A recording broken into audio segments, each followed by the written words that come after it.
पिछले वीडियो में हम लोग दो गजट के बारे में बात कर चुके हैं, एक 2003 एक 2019 के बारे में।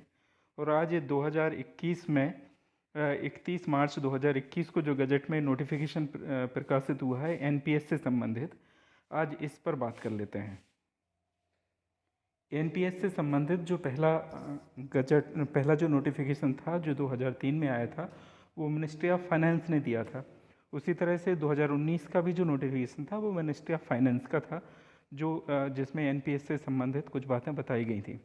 एनपीएस में पहली बार जो सेंट्रल सिविल सर्विसेज एम्प्लॉयज़ हैं, सीसीएस एम्प्लॉयज़ हैं, उनके लिए नियम बनाए गए और वो ministry of personnel public grievances and pension का ये नोटिफिकेशन आया 30 मार्च 2021 को। तो ये पहली बार है कि एनपीएस से संबंधित रूल्स बनाए गए हैं। तो इसमें टोटल मिला के 30 रूल्स हैं। उन सभी रूल्स को देख लेते हैं। अब जब रूल्स बनाए जाते हैं तो सबसे पहले डिस्क्रिप्शन दिया ही जाता है कि जो हमारा संविधान है उनका आर्टिकल नंबर 309 एंड इन सब का उपयोग करते हुए राष्ट्रपति ने ये नियम बनाए। सबसे पहले हम पहले नियम की बात कर लेते हैं, short title and commitment. These rules may be called the Central Civil Services Implementation of National Pension System Rule 2021। इन नियमों का नाम जो होगा वो CCS implementation of national pension system rules 2021 होगा। They shall come into force the date of their publication in the official gazette। Official gazette में जब भी प्रकाशित हुए तो कब हुए? 30 मार्च 2021 से, तब से ये नियम लागू हुए। इसका मतलब समझिए कि ये नियम लागू होंगे, एनपीएस यहाँ से लागू नहीं होगा। एनपीएस तो वो 2001 जनवरी 2004 से ही लागू है, पर ये नियम जो बने हैं वो इस डेट से 30 मार्च 2021 से लागू होंगे। दूसरी बात यहाँ पे कही गई है, जो रूल नंबर 2 में जो है एप्लीकेशन, माने किन किन पर लागू होंगे, किन पर लागू नहीं होंगे। तो नाम से ही पता है, सीसीएस जो सेंट्रल सिविल सर्विसेज वाले जो कर्मचारी हैं उन सभी पर लागू होंगे। और किन पर लागू नहीं होंगे, तो सबसे पहला है रेलवे सर्वेंट्स। इसको देख के कंफ्यूज मत होइए कि रेलवे सर्वेंट को एनपीएस नहीं लागू नहीं है, उनका एनपीएस लागू है। बस ये नियम जो इस नोटिफिकेशन में दिए गए, ये नियम रेलवे कर्मचारियों पर लागू नहीं होंगे। जबकि एनपीएस रेलवे पर भी लागू है, उनके जो रेलवे बोर्ड है उनके द्वारा निर्धारित नियम लागू होंगे। ये CCS pension rule, CCS NPS rule 2021 लागू नहीं होंगे। सेकंड कौन जो हैं वो है persons in casual and daily rated employment. ऐसे लोग जो डेली रेटेड एम्प्लॉयमेंट वाले होते हैं उन पर लागू नहीं होंगे। पर्सन पेड फ्रॉम कंटेंजेंसी, जिनको कंटेंजेंसी से जो फंड है उससे पेमेंट मिलता है, उन पर भी ये लागू नहीं होंगे। इसके अलावा member of all India services जैसे आईएएस आईपीएस हैं, इन पर भी ये लागू नहीं होंगे। Persons local recruited for service in diplomatic, तो हमारे जो विदेशों में कार्यालय होते हैं वहाँ पर लोकली कुछ लोगों को रिक्रूट कर लिया जाता है, उन पर भी ये नियम लागू नहीं होंगे। पर्सन्स एम्प्लॉयड ऑन कॉन्ट्रैक्ट, जो कॉन्ट्रैक्ट पर हैं उन पर भी लागू नहीं होंगे। Person home terms the condition of service of regulated by the under the provision of the constitution any other law on any other law for the time being in force. कोई दूसरा नियम बना दिया जाता है जिन पर कि कोई दूसरा नियम लागू हो, उन पर भी लागू नहीं होंगे। Persons of home the central civil services pension rule 1972, जिन पर पुरानी पेंशन योजना जो है सीसीएस पेंशन रूल 1972 जो लागू होते हैं 31 दिसंबर 2003 तक के जो कर्मचारी हैं सीसीएस, उन पर भी ये एनपीएस के रूल्स लागू नहीं होंगे। रूल नंबर जो 3 है वो है डेफिनेशंस के बारे में।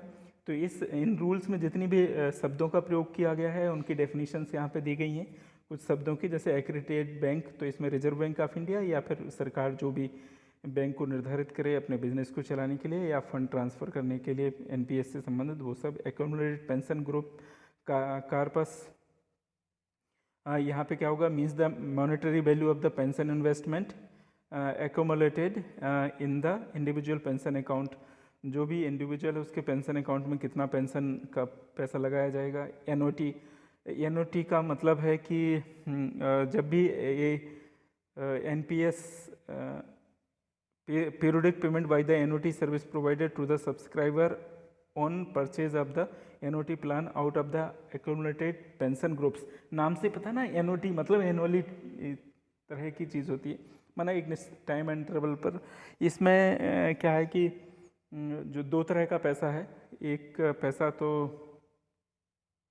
मतलब एनओटी का सीधा सा अर्थ समझें कि जब इस स्कीम से सब्सक्राइबर एग्जिट होगा तो कुछ पैसा जो होगा, अगर मान लीजिए 60 ईयर के बाद 60 ईयर उसकी एज हो जाती है, उसके बाद एग्जिट करता है, तो 40% जो भी अमाउंट जमा हुआ है उसका 40% पैसा ऐसे एनओटी सर्विस प्रोवाइडर्स को दे दिया जाएगा। एनओटी मतलब जिनको जिस उस अमाउंट के द्वारा बाद में पेंशन प्राप्त होगी।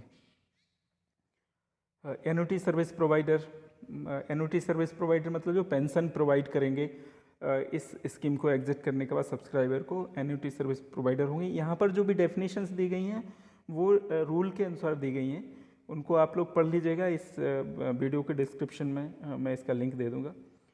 Authority means the pension fund regulatory and development authority establish under the sub section of section 3 of the fund regulate. PFRDA जो है यहाँ पर बनाया गया है, pension fund regulatory and development authority, उसको यहाँ पर अथॉरिटी बोला जाएगा। सेंट्रल रिकॉर्ड कीपिंग एजेंसी, जितने भी एनपीएस के कर्मचारी हैं और इससे संबंधित जितने भी लोग हैं उन सबका रिकॉर्ड एक एजेंसी रखेगी, उसको CRA कहा जाएगा, सेंट्रल रिकॉर्ड कीपिंग एजेंसी। अभी जो है NSDL को इस काम की जिम्मेवारी दी गई है। ड्राइंग एंड डिस्पर्सिंग ऑफिसर, जो कर्मचारी के बिल का भुगतान करता है उसको ड्राइंग एंड डिस्पर्सन ऑफिसर कहा जाएगा। Check drawing and dispersing officer, कुछ जगहों पर जहाँ पर ये लागू हैं, जहाँ पर यहाँ लिखा हुआ है means a drawing and dispersing officer functioning under a ministry of department including central public work department, forest department and department which there provision of central public work account code are authorized to be followed, or a union territory who is authorized to withdraw money for a specified type of the payment against an assignment account opened in his favor of the specified branch or an accredited bank।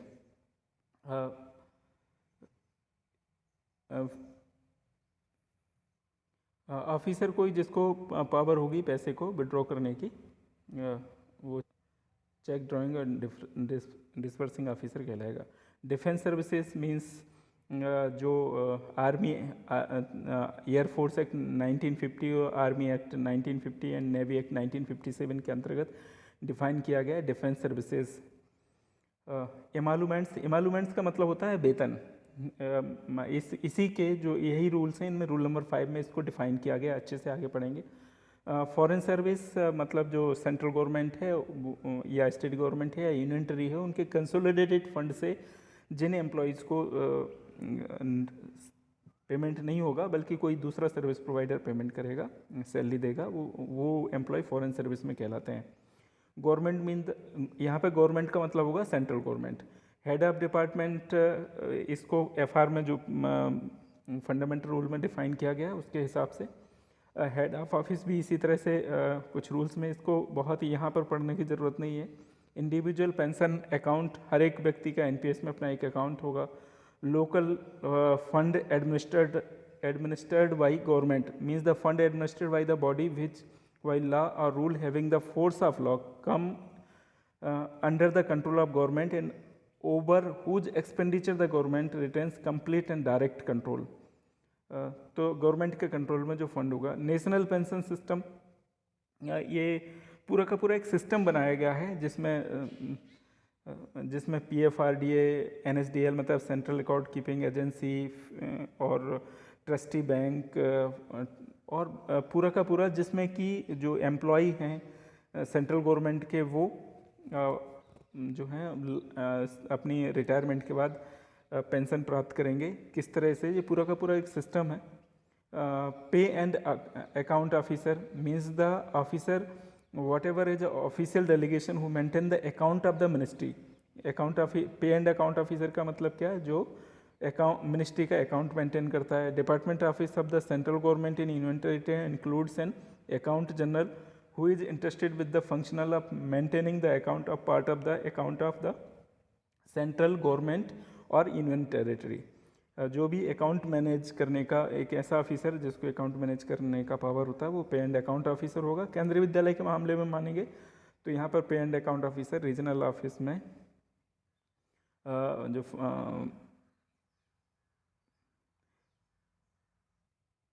अगला है pension fund के बारे में। Means the immediately which has been granted a certificate of registration under sub section 3 section 23 of pension fund regulatory and development authority act 2013। ये act बना 2013 में। इसको भी हम किसी अगले वीडियो में इसको एक्सप्लेन करेंगे। By the authority as a pension fund of receiving contribution accumulating them the making payment to the subscriber in the manner as may be specified by regulations. जो भी फंड मतलब एम्प्लॉय जैसे registered होता है तो उसका जो फंड जमा होगा वो पेंशन फंड होगा। परमानेंट रिटायरमेंट अकाउंट नंबर, ये बहुत इंपॉर्टेंट है, इसको प्रान शॉर्ट में कहते हैं। परमानेंट रिटायरमेंट अकाउंट नंबर ये यूनिक आइडेंटिफिकेशन नंबर होता है जो हर एक सब्सक्राइबर मतलब हर एक एम्प्लॉय को जो सेंट्रल रिकॉर्ड कीपिंग एजेंसी है मतलब NSDL जो है वो प्रदान करती है। सब्सक्राइबर का मतलब है जो इस स्कीम में अपना कंट्रीब्यूशन देगा और उस कोई भी government servant who subscribe the scheme of the pension fund. Trustee bank means the banking company as defined in the banking regulation act. इसमें जो भी पैसा सब्सक्राइबर अपनी तरफ से कंट्रीब्यूशन देगा, गवर्नमेंट अपना पैसा मिलाएगी, वो पैसा DDO जो है वो PAO को भेज देगा और PAO इस पैसे को जो है ट्रस्टी बैंक में ट्रांसफ़र कर देता है और ट्रस्टी बैंक इस पैसे को अपने पास रखता है और इसको जो है मार्केट में लगाता है वो फंड मैनेजर के through. Words and expression used here in the not defined, यहाँ पर एक दिया गया है कि यहाँ पर जो भी वर्ड हैं उनको डिफाइन किया गया है। अगर मान लीजिए कुछ और दूसरे वर्ड्स आते हैं जो यहाँ डिफाइन नहीं करे गए हैं तो वो जो भी एक्ट हैं जहाँ पर उस तरह से जहाँ भी सरकार ने उनको डिफाइन किया है वो उसी तरह से माने जाएंगे। Rule number 4, registration into national pension system. A government servant to whom these rules apply shall immediately on joining service submit an application in common subscriber registration form or in any other form other specified by the authority along with an option form referred to in Rule 10 to the head of office of registration to the national pension system। इसमें कहा गया कि जैसे ही employ कोई join करता है central government को, वो एक प्रिस्क्राइब्ड फॉर्म होगा, उसको भर के ऑफिस में अपने हेड ऑफ ऑफिस को सबमिट कर देगा। इसका रूल नंबर 4 का जो फर्स्ट ऑप्शन है उसमें ये कहा गया है। सेकंड क्या कहता है? पहले रूल में कहा गया है कि सब्सक्राइबर अपना फॉर्म जमा कर देगा। सेकंड रूल में किसके पास करेगा? हेड ऑफ ऑफिस के पास। अब सेकंड रूल में कहा गया है कि मतलब 4 का सब रूल सेकंड कि हेड ऑफ ऑफिस क्या करेगा? तो the head of office shall on receipt of the application under sub rule 1 ensure that the application is complete in all respects, countersign it indicating the date of receipt and set it to the drawing and disbursing officer within 3 working days of joining on the government servant. The head of office shall keep a copy of the application form for record। इसमें कहा गया है कि जो head of office को अब जो NPS में एंट्री के लिए जो सब्सक्राइबर ने फॉर्म भरा है जिससे कि उसको प्रान नंबर अलॉट होगा, उसको विद इन 3 डेज DDO के पास भेज देना है। कई बार हेड ऑफ ऑफिस और DDO एक ही होते हैं तो उसको अपने हिसाब से अपने पास अपनी सील और जिसमें डेट और अपने सिग्नेचर करने हैं और उसको एक फॉर्म की एक कॉपी को अपने रिकॉर्ड में रखना है। अब आगे की बात आती है कि DDO क्या करेगा? तो the drawing and dispersing officer shall forward the application for individual subscriber to pay and account officer or check drawing and dispersing officer as the case may be within 3 working days from the date of receipt of the application from the head of office. Subscriber ने head of office को दिया within 3 days में head DDO जो है DDO को दिया और DDO जो है विद इन 3 डेज में पे एंड अकाउंट ऑफिसर को वो फॉर्म भेज देगा।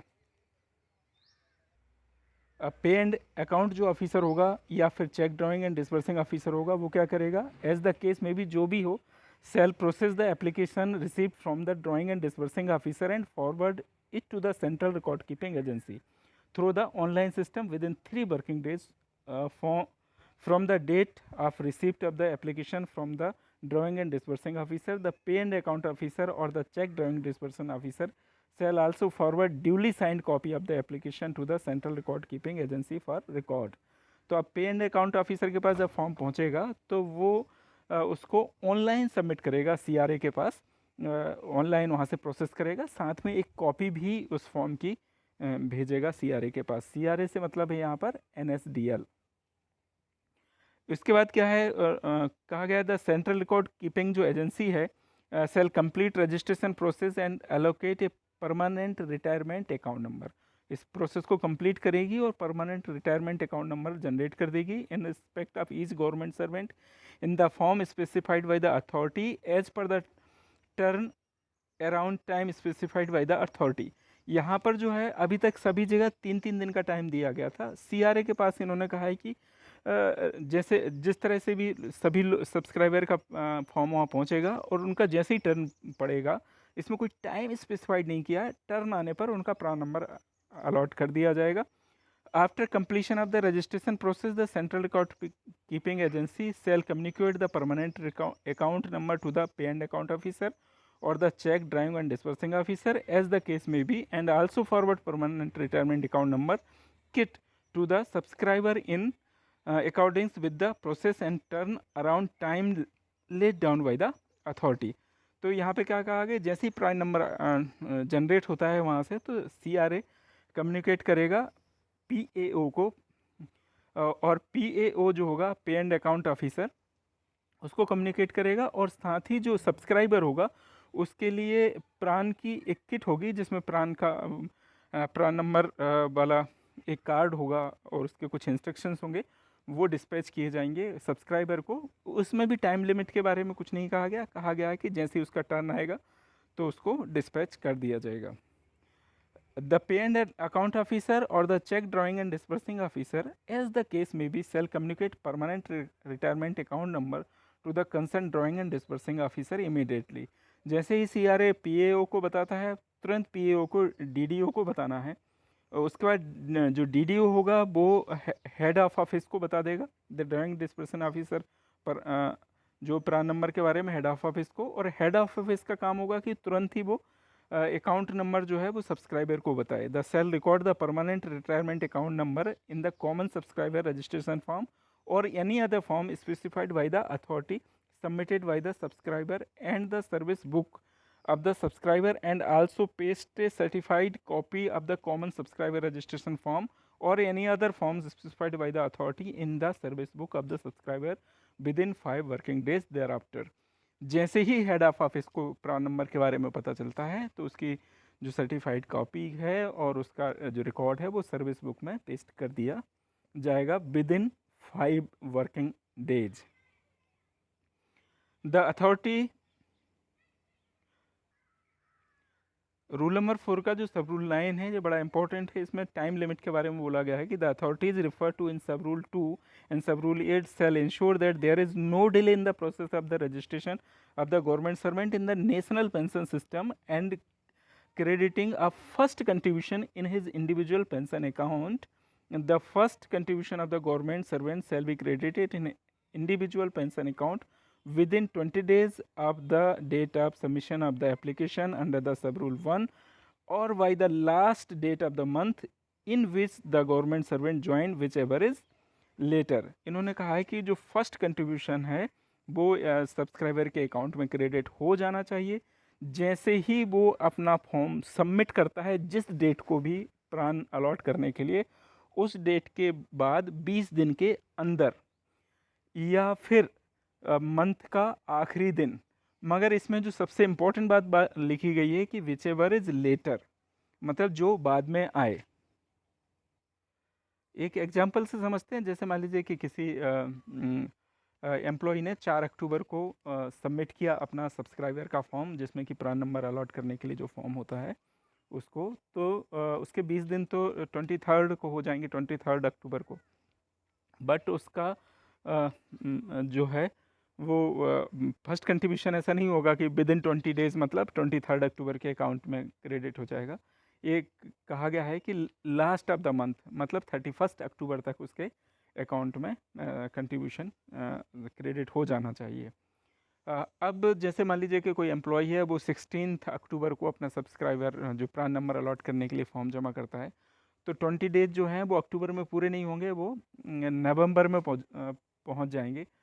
तो इस कंडीशन में फिर क्या होगा कि अक्टूबर का जो है वो या उसको नवंबर में भी उसका फर्स्ट कंट्रीब्यूशन हो सकता है इसके हिसाब से, और नहीं तो अक्टूबर के लास्ट डेट में भी हो सकता है। हालांकि इसमें जो रूल है वो उसके हिसाब से वो अक्टूबर में फिर उसकी बाध्यता नहीं होगी कि अक्टूबर में ही उसका जो है कंट्रीब्यूशन है वो क्रेडिट हो जाए, बट वो नवंबर में हो जाएगा। फिर रूल नंबर जो 4 है उसका रूल नंबर सब रूल 10, जो सब रूल 10 है वो उसके आगे की बात करता है कि in case where the process of registration of the government servant in the national pension system has not been completed before the date of the drawal of the salary for the first month or any subsequent month, such salary or the salary shall be paid to the government servant after withholding the amount of the contribution as determined in the accordance with rule 6, the amount of the contribution withheld from the salary as well as amount of the interest payable under the rule 8 shall be credited to the individual pension account of the government servant as soon as process of the generation of permanent retirement account number of the government servant in the national pension system is completed by the central record keeping agency and communicated to the pay and account officer or check drawing and disbursing officer। इसमें ये कहा गया है कि मान लीजिए कि किसी तरह से ये प्रोसेस कंप्लीट नहीं हो पाती है प्रान जनरेशन वाली, जिस महीने में उसकी सैलरी क्रेडिट पहली सैलरी क्रेडिट हुई है या उसके सब्सिक्वेंट मंथ में भी ये प्रोसेस नहीं हो पाती है, तो एज पर रूल, जैसे कि अभी हमने बात की थी कि अगर मान लीजिए कि सब्सक्राइबर ने 5 अक्टूबर को ही या 4 अक्टूबर को जमा कर दिया है, तो उसी महीने से उसकी सैलरी कटेगी, उसका कंट्रीब्यूशन कटेगा, सॉरी। बट अगर मान लीजिए कि 15 अक्टूबर या उसके बाद कि उसके 20 डेज नेक्स्ट मंथ में जाते हैं, तो उस मंथ में उसका कंट्रीब्यूशन नहीं होगा, फिर वो नेक्स्ट मंथ में उसका कंट्रीब्यूशन कटेगा। तो जिस मंथ में उसका कंट्रीब्यूशन कटना है और उस मंथ में तक अभी उसको प्रान नंबर अलॉट नहीं हुआ है, तो उसको उस एम्प्लॉय को सैलरी ड्रॉ कर दी जाएगी, बट उसका जो कंट्रीब्यूशन का जो अमाउंट होगा वो उसको विदहेल्ड कर लिया जाएगा, उसको रोक लिया जाएगा। और जब भी उसके अकाउंट में प्रान जब नंबर जैसे ही जनरेट हो जाएगा, तो उसके अकाउंट में वो सैलरी जो जो विदहेल्ड अकाउंट जो अमाउंट था वो प्लस जो जीपीएफ है या पीपीएफ है उस पर जो इंटरेस्ट लगता है, उस इंटरेस्ट के साथ उसके अकाउंट में जमा कर दिया जाएगा। सब रूल 11 क्या कहता है? Action on the option form submitted under rule 1, जो ऑप्शन फॉर्म उसने दिया है, shall be taken in the according with rule 10। इसमें आगे 10 में उसमें ऑप्शन दिए गए हैं कि किस तरह के, अभी रूल 10 पढ़ेंगे तब उसमें को एक्सप्लेन कर लेंगे। जो अब रूल नंबर जो 5 आता है वो एमोलूमेंट से रिलेटेड है। एमोलूमेंट्स के बारे में हमको पता ही है पहले से, एमोलूमेंट्स मतलब एक तरह की सैलरी। तो यहाँ एनपीएस के मामले में किसको एमोलूमेंट्स माना जाएगा, किसके बेसिस पे उसका कंट्रीब्यूशन कटेगा, इसके बारे में यहाँ पर डिस्क्राइब किया हुआ है। तो रूल नंबर 5 जिसमें एमोलूमेंट्स, उसका सब रूल फर्स्ट जो कहता है the expression emoluments for the purpose of the determining the amount of the mandatory contribution under the national pension system includes basic pay as defined in rule 921A1 of the fundamental rule 1922 non-practicing allowance granted to medical officer in lieu of private practice and admissible dearness allowance in the calendar month। यहाँ पे क्या कहते हैं कि एमोलूमेंट से तात्पर्य क्या होगा? एक तो जो फंडामेंटल रूल होते हैं उसमें रूल नंबर 9 का जो 21 है उसमें एमोलूमेंट बेसिक पे को डिफाइन किया गया है। उसके हिसाब से बेसिक पे मतलब सिंपल सा जो पे मैट्रिक्स में जहाँ पर भी एम्प्लॉय की पोजीशन है वो basic pay plus NPA non practising allowance और प्लस डियरनेस अलाउंस। तो ये तीन चीज़ें जो होंगी वो एमोलूमेंट्स में सम्मिलित होंगी। एक बेसिक पे, दूसरा एनपीए अगर मिलता है तो। एनपीए एक्चुअल में सिर्फ डॉक्टर्स को मिलता है, जो सीजीएचएस के अलावा जो डॉक्टर्स होते हैं उनको एनपीए दिया जाता है बेसिक का 20%, और प्लस डीए। जिनको एनपीए नहीं मिलता है तो उनके लिए एमोलुमेंट सिर्फ बेसिक पे और डीए होगा, सिर्फ 2 चीज़ें। और जिनको एनपीए मिलता है तो उनके लिए एमोलुमेंट्स में 3 चीज़ें होंगी, बेसिक पे, NPA and DA. Rule number 5 जो एमोलुमेंट्स के बारे में है, इसका सब रूल 2 ये कहता है कि अगर एम्प्लॉय मान लीजिए छुट्टी पर है, तो छुट्टी के दौरान उसको जो भी पैसा मिलेगा, जैसे मान लीजिए कि कोई अर्नड लीव पर है तो उसको फुल सैलरी मिलेगी। फुल सैलरी मिलेगी तो जो भी एक्चुअल में ड्रा होगा छुट्टी के दौरान, उसको उसी को एमोलुमेंट्स माना जाएगा। जैसे एचपीएल में है तो उसको आधी सैलरी ड्रॉ होगी, तो एनपीएस भी उसी हिसाब से उसको ड्रॉ उसका कंट्रीब्यूशन कटेगा। इसके अलावा जैसे मान लीजिए कि कोई ईओएल पर है, एक्स्ट्राऑर्डिनरी लीव पर है, तो उसको बिल्कुल सैलरी नहीं मिलने वाली है, उसका बेसिक पे तो जीरो हो जाता है। अगर बेसिक पे जीरो हो गया तो कंट्रीब्यूशन भी वहाँ पर नहीं कटेगा।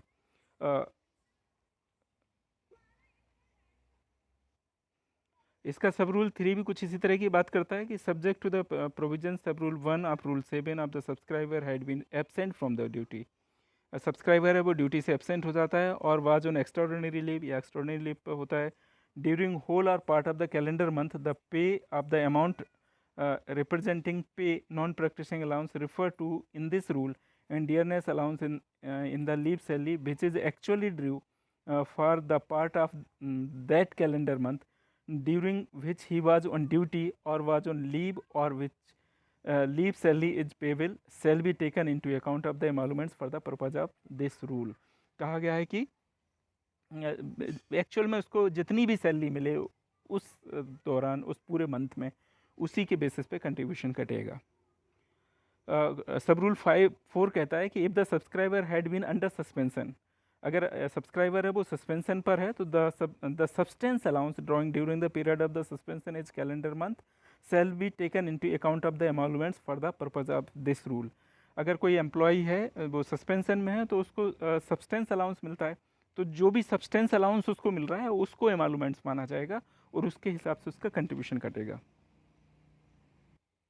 एमोलुमेंट्स का जो सब रूल 5 है उसका वो कहता है कि pay drawn by the subscriber while on deputation in India shall be taken into account of the emoluments for the purpose of the rule. अगर वो डेपुटेशन पे तो उस टाइम पे भी जो पे होगा वो उसके हिसाब से उसका कंट्रीब्यूशन कटेगा। सब रूल 6 कहता है कि in the case of the subscriber on foreign service or deputation outside India the pay which he would have drawn under the government had he not been on foreign service or such deputation shall be taken into account for the emoluments। तो इसमें ये कहा गया है कि मान लीजिए कोई फॉरेन सर्विस में या आउटसाइड ऑफ इंडिया है, तो तब उस कंडीशन में जो उसका एमोलुमेंट्स होगा वो फॉरेन सर्विस वाले जो उसका पेमेंट मिल रहा है उससे या आउटसाइड इंडिया में उसको पेमेंट मिल रही है उससे कोई निर्भर नहीं करेगा। The pay which he would have drawn under the government head से उसको जो सैलरी मिल रही वही उसका एमोलुमेंट्स माना जाएगा। तो सब रूल 6 सीधा सीधा कहता है कि फॉरेन सर्विस में या डेपुटेशन आउट ऑफ इंडिया है तो उसको इस तरह से माना जाएगा कि वो फॉरेन सर्विस में या उसका डेपुटेशन हुआ ही नहीं है आउट ऑफ इंडिया, उसके हिसाब से जो उसको पे मिलने वाली थी उसको एमोलुमेंट्स माना जाएगा। सब रूल 7 क्या कहता है, वेयर ए रिटायर्ड सब्सक्राइबर, कोई retired subscriber who is re employed in government service and to whom these rules are applicable and whose pay on re-employment has been reduced by an amount not exceeding his monthly pension। और जो री-एम्प्लॉयड हुआ है उसकी salary जो है उसको reduce कर दिया गया है, कितना, not exceeding his monthly pension. The element of monthly pension by which his pay is reduce shall be included in emoluments. तो एनपीएस के मामले में सैलरी तो उसकी रिड्यूस्ड हो गई है उसके मंथली पेंशन से के हिसाब से, तो सैलरी प्लस उसकी जो मंथली पेंशन मिल रही है उन दोनों को ही एमोलुमेंट्स माना जाएगा। इस जो रूल है उसका रूल नंबर 6 जो है वो जो सब्सक्राइबर है या जो एम्प्लॉय है उसके कंट्रीब्यूशन के बारे में है। तो इसमें कहा गया है कि वो कितना कंट्रीब्यूशन होगा, किस तरह से होगा। तो फर्स्ट सब रूल इसका जो कहता है, the national pension system shall work on defined contribution basis. A subscriber shall make a contribution of 10% और such other percentage as may be notified from time to time of this emolument to the national pension system every month the amount of the contribution payable shall be rounded off to the next higher rupees.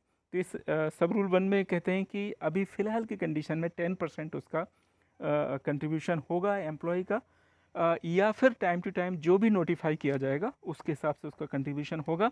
इसके अलावा जो contribution बनेगा 10% जब निकाला जाएगा तो वो उसको राउंडेड ऑफ कर दिया जाएगा। अगर मान लीजिए पॉइंट में कोई आता है तो उसको राउंड ऑफ कर दिया जाएगा।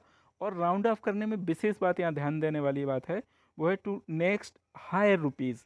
मान लीजिए कि किसी का 0.1 0.2 भी आता है तब भी उसको नेक्स्ट रुपीज़ में इसको बदलना है, नेक्स्ट हायर रुपीज़ में इसको राउंडेड ऑफ किया जाएगा। रूल नंबर 6 का जो कंट्रीब्यूशन वाला रूल है उसका सब रूल क्या कहता है कि contribution may be made by the subscriber eight his option during the period of suspension. अगर कोई एम्प्लॉई है वो सस्पेंशन में है तो उसके पास ऑप्शन है कि वो चाहे तो अपना कंट्रीब्यूशन सस्पेंशन के दौरान भी दे सकता है, और कंट्रीब्यूशन जो उसका सब्सटेंस अलाउंस मिलेगा उतना उसको देना है उस टाइम पे कंट्रीब्यूशन, प्रोवाइडेड दैट।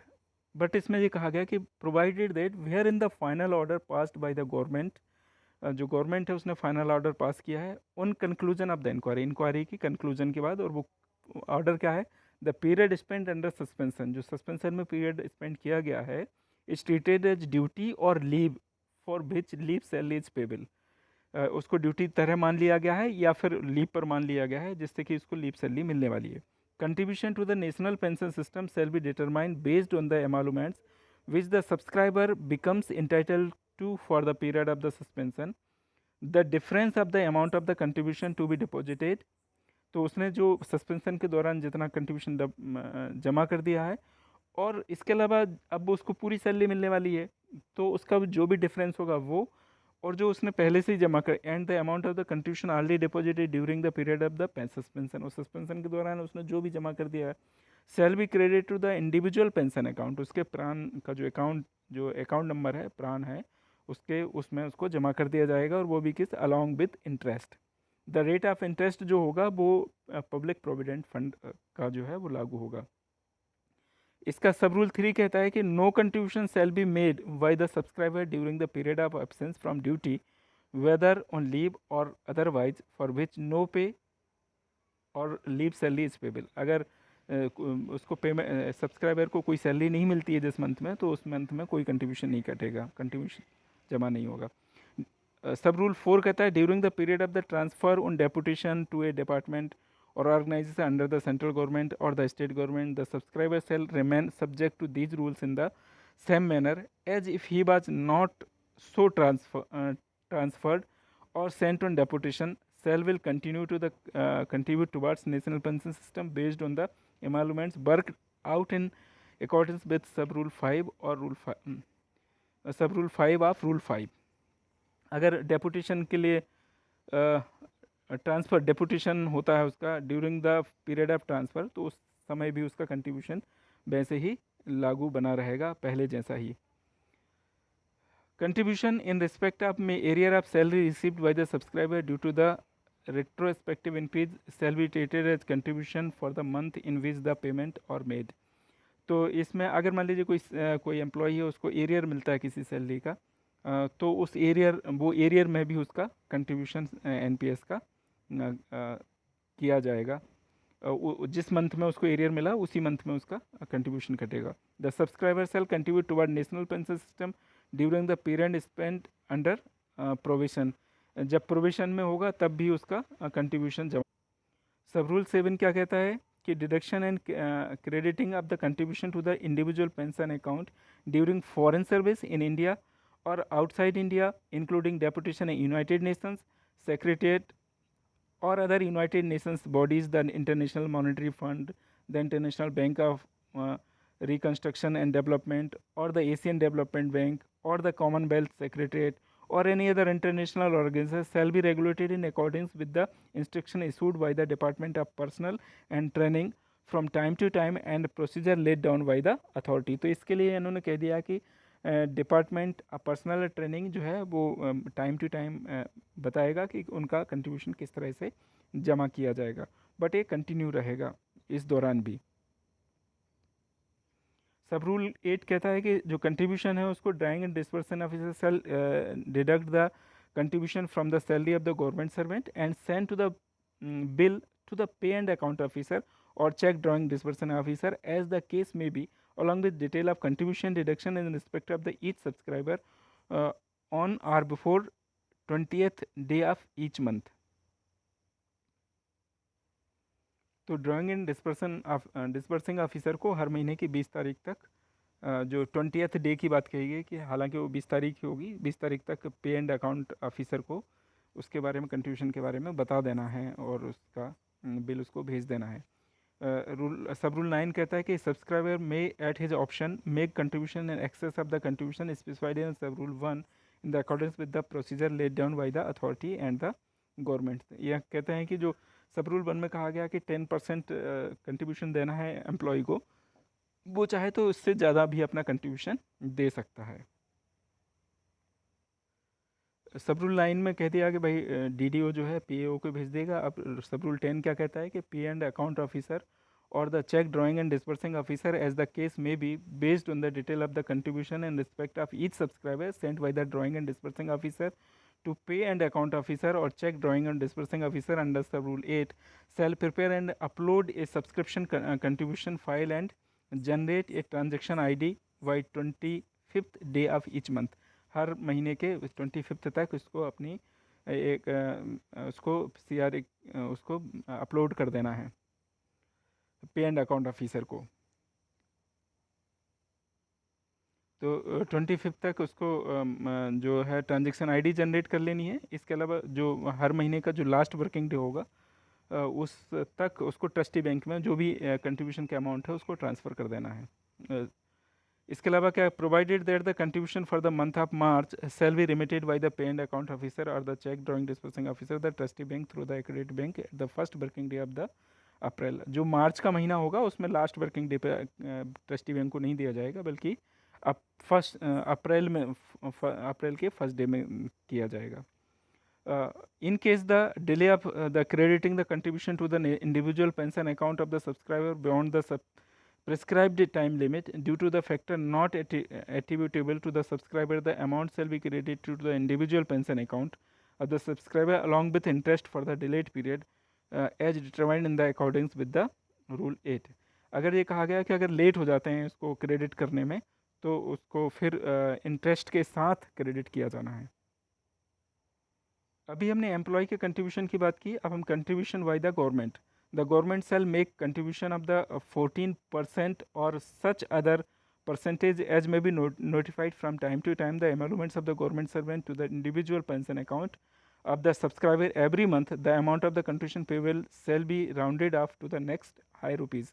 गवर्नमेंट जैसे एम्प्लॉय 10% करेगा तो गवर्नमेंट यहाँ कहती है कि 14% करेगी, या फिर टाइम टू टाइम जो भी नोटिफाई किया जाएगा उसके हिसाब से, और जो भी परसेंटेज में जो आएगा, अगर मान लीजिए वो पॉइंट में आता है तो उसको नेक्स्ट हाई रुपीज़ में राउंडेड ऑफ कर दिया जाएगा। Provided that in case where the leave is granted to the subscriber on medical ground or due to his inability to join or rejoin duty on account of civil commotion or for the pursuing higher studies consideration useful in discharge of his official duty, and during such leave salary is not payable or is payable at the rate which is less than full pay, the government shall make contribution equal to the 14% on such other percentage is may be notified from time to time of the notional emoluments comprising the amount representing pay and dearness allowance in the leave salary non practising allowance referred in rule 5। तो यहाँ पे ये कहा गया कि अगर मान लीजिए कोई एम्प्लॉय है वो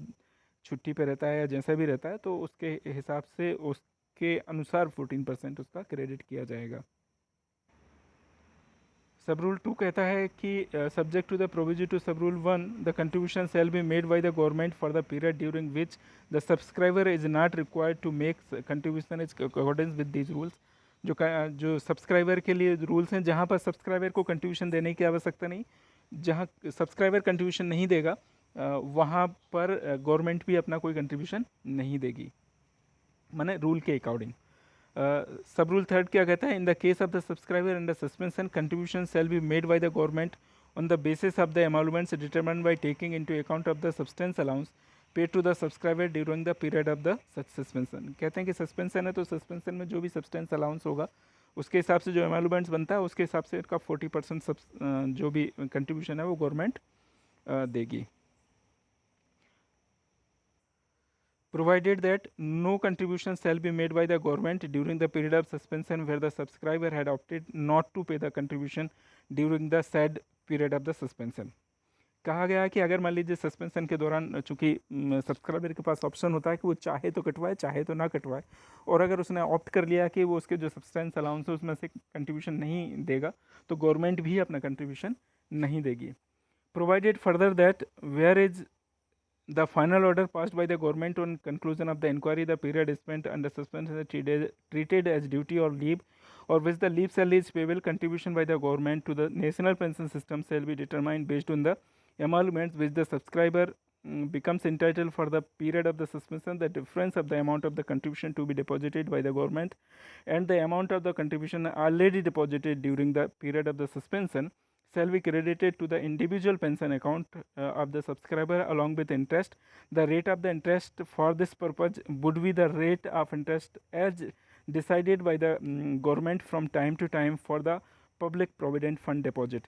यहाँ पे ये वही बात जो सब्सक्राइबर के मामले में कही गई थी कि मान लीजिए कि अभी कोई इंक्वायरी के बाद में उसको इस तरह का ऑर्डर पास होता है कि वो अब एलिजिबल है अपने पे के लिए, तो उसका जो भी डिफरेंस बनेगा वो गवर्नमेंट भी उसी के हिसाब से विद इंटरेस्ट उसके अकाउंट में जमा कर देगी.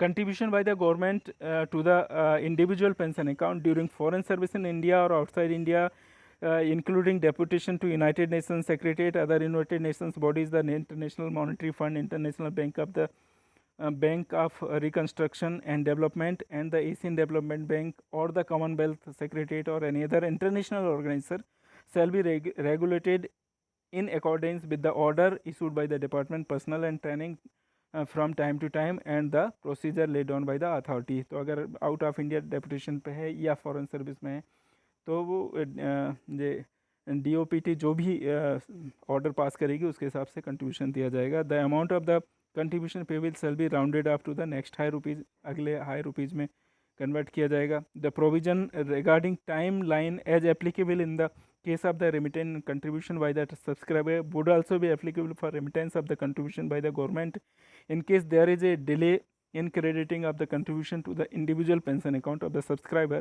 beyond the prescribed time limit due to the factors not attributed to the subscriber. The amount shall be credited to the individual pension account on the subscriber along with interest for the delayed period as determined in accordance with Rule 8. सीधी सी बात कही गई कि अगर delay हो जाता है credit होने में तो उसको इंटरेस्ट के साथ पेमेंट किया जाएगा. अब रूल नंबर 8 आ गया है. इसमें कहा गया है कि interest on delayed deposit contribution, जो इंटरेस्ट की बात की जा रही है वो किस तरह से कैलकुलेट, किस तरह से दिया जाएगा. रूल नंबर 8 क्या कहता है? In the case of delay the factors not attributed to the subscriber, जो सब्सक्राइबर की वजह से डिले नहीं हुआ है उस कंडीशन में इंटरेस्ट दिया जाएगा. वो क्या होगा? Commitment of monthly contribution on account of the delay is registration of the subscriber in the national pension system beyond the time limit prescribed in rule 4. पहली बात क्या है कि अगर डिले हो जाता है उसके रजिस्ट्रेशन में तब भी उसको इंटरेस्ट पेड किया जाएगा. दूसरी बात क्या है? Deduction of the monthly contribution from the salary of the subscriber or crediting to his individual pension account beyond the time limit prescribed in rule 6. Monthly contribution का डिडक्शन जो है उस समय पर क्रेडिट नहीं किया जाता है तो उसको इंटरेस्ट दिया जाएगा. Crediting the monthly contribution by the government to the individual pension account of the subscriber beyond the time limit prescribed, rule number 7. तो रूल नंबर 4, 6 और 7 में हम बात कर चुके हैं.